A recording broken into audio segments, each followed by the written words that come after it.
Hey guys, today I'm going to show you where the radio fuse is located on this 2003 Audi A6.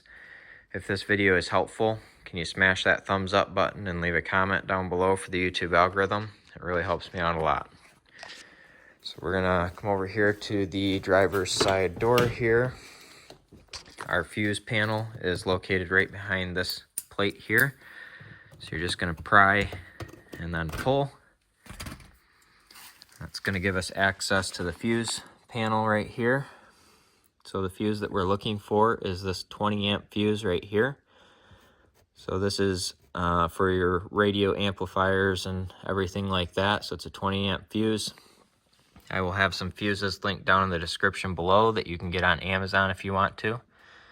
But I hope this video is helpful. If it was, smash that thumbs up button. Leave me a comment down below for the YouTube algorithm. Thank you for watching and have a good one.